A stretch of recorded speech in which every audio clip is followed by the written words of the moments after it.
20 Minutes Setswana Grammar Note Section, Lesson 11. Welcome to lesson number 11 of 20 Minutes Setswana. We are here once again joined by Johan Zervik. Mr. Johan Zervik, o amogelesegile. I'm happy. O amogelesegile, I don't know if I'm saying it right, is you are welcome. Yeah.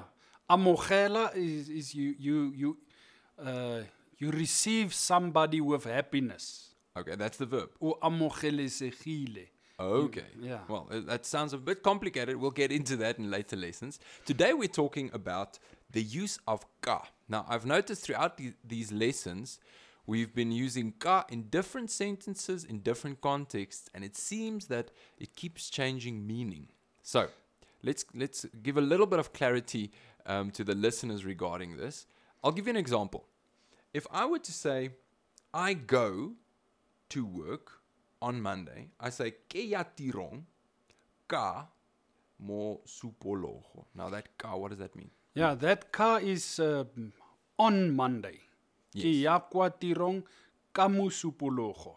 I go to work on Monday. Yes. That's it. But if musupologo is very difficult, you can borrow and you can say ke ya kwa tirong ka mantaga. Okay. Mandag. What is mandag? That's Monday. Whoa. Okay. That's a borrowed word from Afrikaans. Yeah, you borrow from Maandag. Maandag. Mantaga. Okay. Now another example. So in that context, the ka would be translated as on. Yeah, that's what they call an instrumental particle. That ka. Okay. Another example would be, for instance, gofitlela, which means until. Kamoso. No, that's until tomorrow, but literally translated, it's with morning. Yeah. So in this sentence, that kamoso is an adverb because Okay. it's explaining when.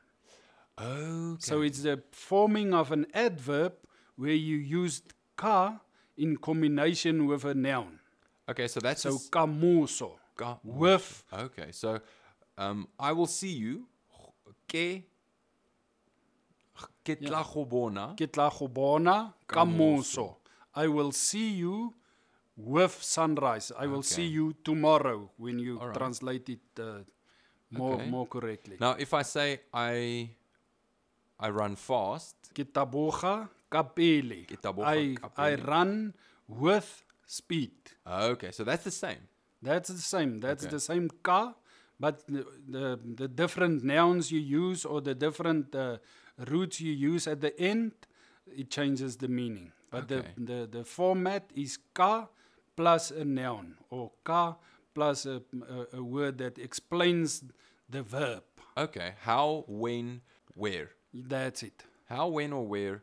Then this ka is called. It's an instrumental particle. Okay, so it's still called an instrumental particle. Yeah. It's just the context has changed. The context Okay. changed, but it still means Okay. with. That with. So a third example I have is if I were to ask, what is this in Setswana? I would say, ke eng ka Setswana. This is what in Setswana. Now, once again, I'm using a ka, but if I translate this back into English, it means in.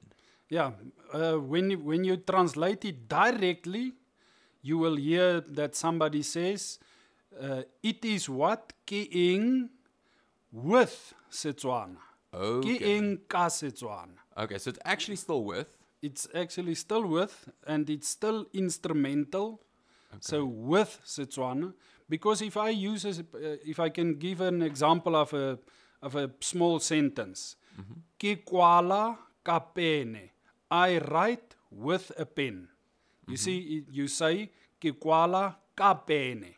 So that ka pene with a pen is exactly the same grammatical form as ke eng ka Setswana. It is what with Setswana. Okay. Now, as an English speaker, would it be safe to say any time that I need to translate in, on, or with, can I use ka? Yeah, that will be 90% in the situations will be correct. All right. So when in doubt, use ka. Okay.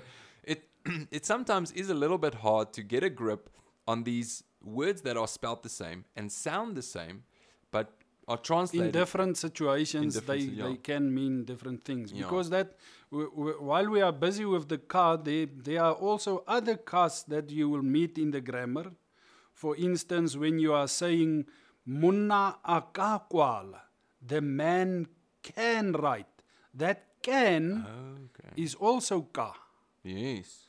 And when you tell in Setswana a story, this happened and then, you would say ka kwala, ka tsamaya, ka robala. So that's also a ka. Then I walked and then I slept. And then